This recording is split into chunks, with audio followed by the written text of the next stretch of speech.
का मातम खत्म हो उससे पहले ही दूसरी मौत की आहट दरवाजे पर दस्तक देने लगती है।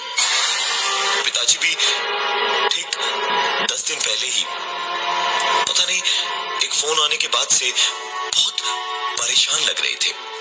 मैंने पूछा तो बस इतना बताया उन्होंने कि चाची का फोन था और उन्होंने बताया कि चाचा नहीं रहे अब।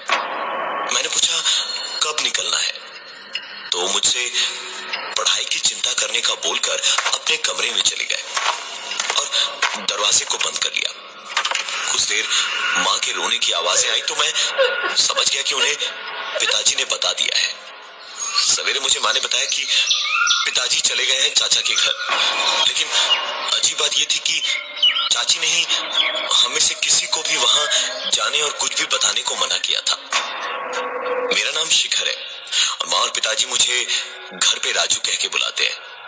पिताजी जिस दिन गए चाचा के घर, उसकी अगली ही सुबह वापस लौट आए घर। उन्होंने बताया कि दाह संस्कार के बाद चाचा के बेटे गुड्डू ने ही उनसे कहा वो ब्लड प्रेशर के मरीज हैं तो उनका वापस घर ही लौट जाना बेहतर है।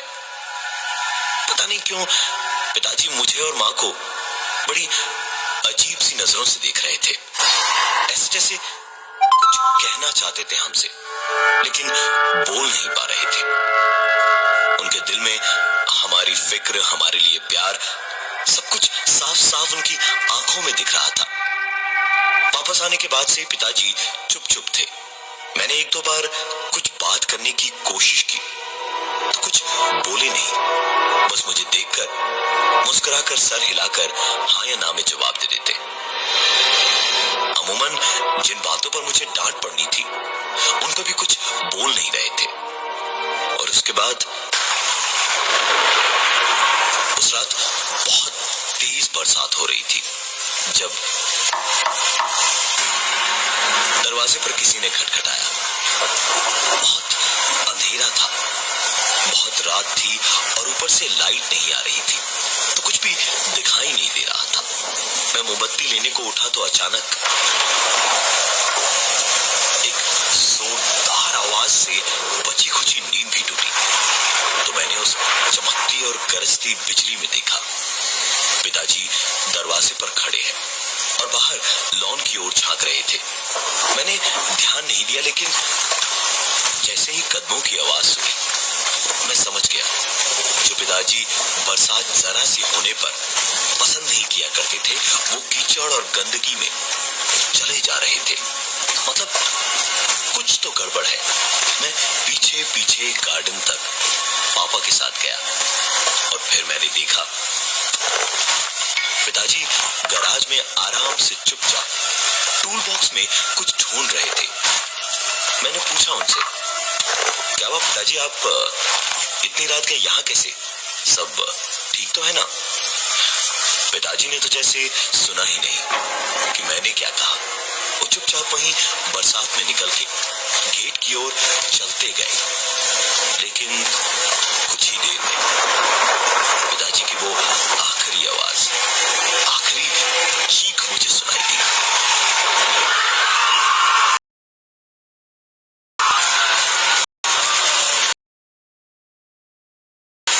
आवाज सुनी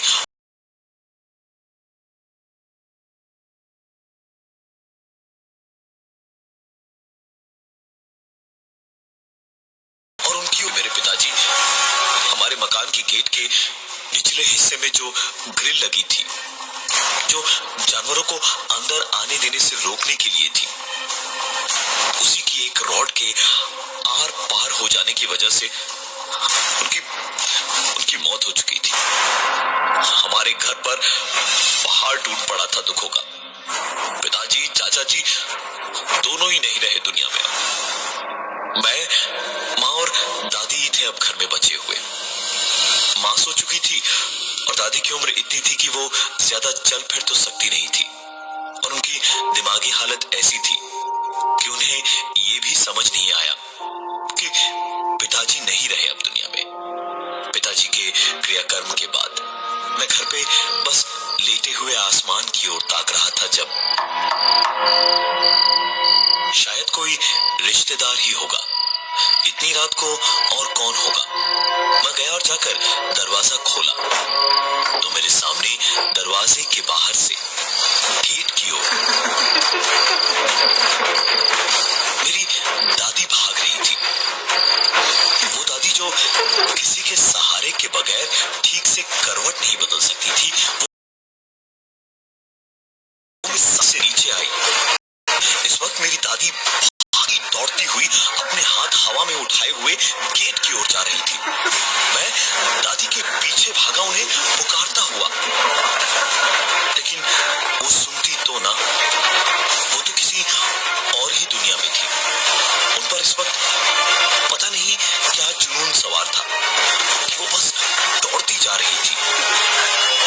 जो चल नहीं सकती थी वो इस वक्त कैसे भाग रही थी, ये देखने लायक था। इस वक्त मैं दादी के पीछे भागा, उन्हें पुकारता हुआ उनके पीछे पीछे गया, लेकिन वो तो किसी और ही दुनिया में थी। एक अजीब सी हंसती हुई चीख गूंज रही थी उनकी, और गेट को पार करके उनकी हंसती हुई चीख एक झटके से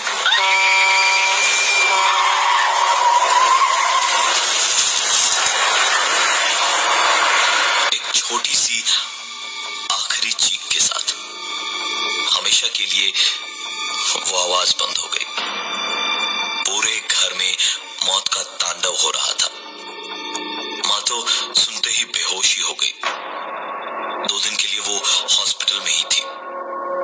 दादी का डेथ सर्टिफिकेट और बाकी फॉर्मेलिटीज के बाद उनका क्रियाकर्म करवा के मैं माँ को देखने पहुंचा तो देखा चाची माँ के साथ बैठी रोई जा रही थी, और माँ उनसे पूछ रही थी कि ऐसा क्या था जो वो छुपा रही थी। और चाची बस इतना कह रही थी कि अगर उन्होंने बता दिया तो उनके बाद जिनको भी बताएगी अब उसी की बारी होगी।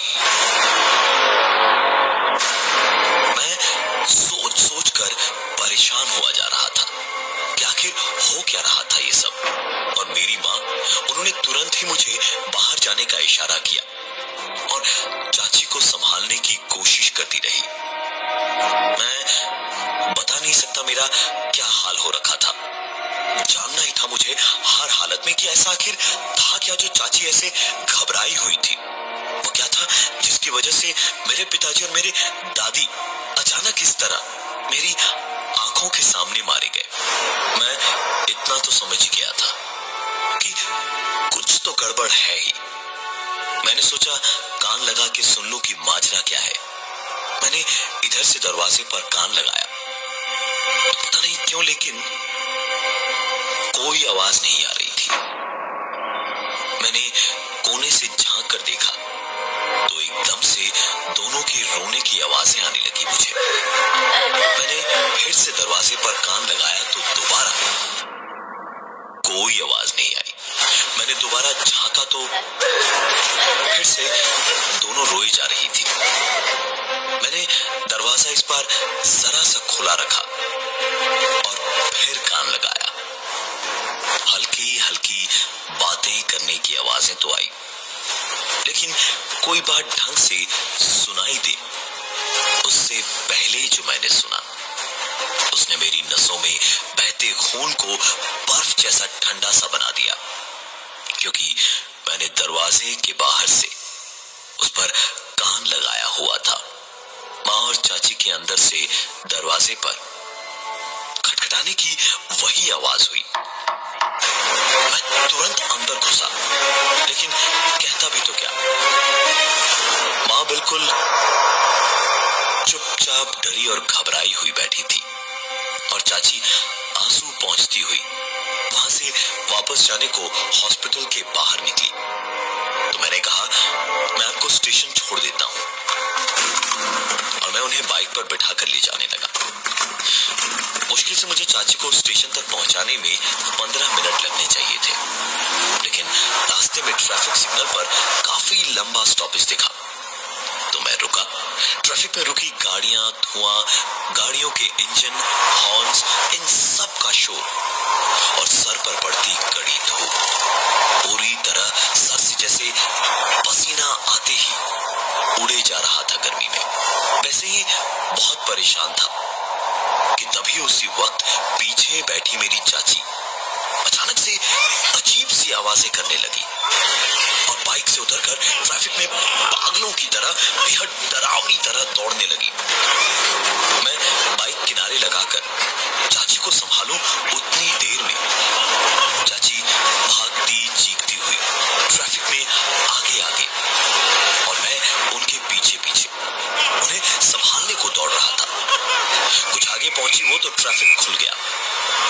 मैं चाची को पुकारता हुआ उनके पीछे पीछे दौड़ रहा था और चाची आगे आगे भागती हुई सिग्नल से दूसरी तरफ को दौड़ पड़ी।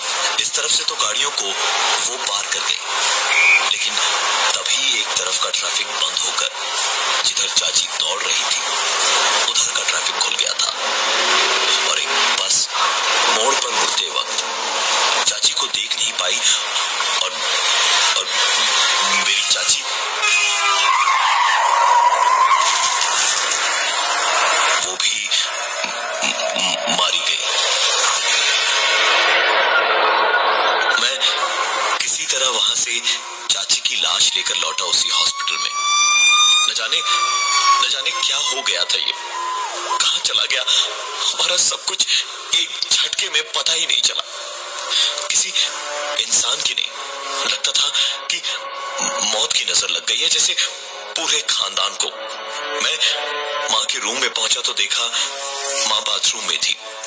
माँ को कैसे बताऊंगा, कैसे समझाऊंगा, कुछ समझ नहीं आ रहा था। मेरी तो जैसे जबान को ही लकवा मार गया था। सोचा पहले गुड्डू को चाची की खबर दे दूं, क्योंकि बेटे के बयान और उसके साइन के बिना लाश तो मिलेगी नहीं। मैंने गुड्डू को फोन मिलाया तो रिंग जाती रही। मैं बस फोन काटकर दोबारा मिलाने ही वाला था जब फोन उठा और उधर से गुड्डू नहीं, एक दूसरी ही आवाज आई। वो खटखटाने की आवाज फोन पर से कैसे आ रही थी? फोन पर आती खटखटाने की आवाज के साथ इस बार कुछ नया हुआ। एक लड़की की आवाज ने उस खटखटाने की आवाज के बाद में कहा। मैंने जैसे ही ये सुना तुरंत बाथरूम के दरवाजे की ओर देखा तो पाया दरवाजे के नीचे से एक खून की पतली सी धार बाहर आ रही थी। आंखों में आंसू लिए मैं चीखा और दौड़ा दरवाजे की ओर। धक्के मारकर जब दरवाजा खोला तो मेरी बची खुची दुनिया भी उजड़ चुकी थी। माँ अपनी आखिरी सांसें ले रही थी।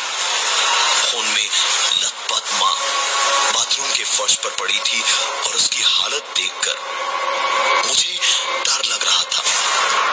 ऐसा लग रहा था जैसे किसी जंगली कुत्तों के झुंड ने माँ पर हमला कर दिया हो। चिथड़े हो चुके थे मेरी माँ के।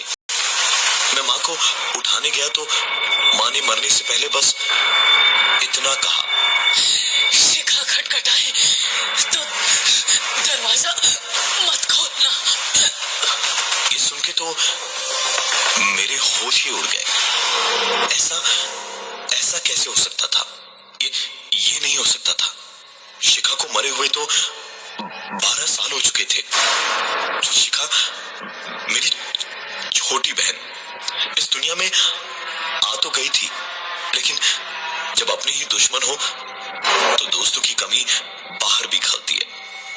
पिताजी और दादी को सिर्फ बेटा ही चाहिए था। न मुझे उसे बहन की तरह से दुलार करने देते, न ही मेरी माँ को उसे बेटी की तरह देखने देते। उसे मारने की कई बार कोशिश की थी पिताजी और दादी ने। आखिरकार उस बच्ची के दिल में इंसान होने की और इंसानों के लिए पूरी तरह से नफरत भर गई थी। इतनी नफरत कि एक दिन उसने वो कर दिया जो शायद वो ही कर सकता है, जिसका दर्द इतना हो कि मौत भी उसको हंसी जैसी लगे। उसने अपना नामो निशान ऐसा मिटाना चाहा कि वो कभी इंसान थी, जिंदा थी, ये भी किसी को पता न चल पाए। पिताजी से छुप छुप के उसको पढ़ाया था मैंने। अपनी टूटी फूटी सी मोतियों जैसी लिखाई में लिख कर गई थी, मुझे याद किया या मेरे बारे में किसी को बताया तो सब कुछ खत्म कर दूंगी। और खेत में चारा पीसने की मशीन को चलाकर उसमें मेरी गुड़िया, मेरी शिखा मर गई। जिसने उसका नाम लिया, एक दूसरे को बताया, वो सारे के सारे लोग मारे गए। मैं जानता हूँ गुड्डू ने भी इसीलिए फोन नहीं उठाया क्योंकि वो मर चुका है और अब मेरी बारी है।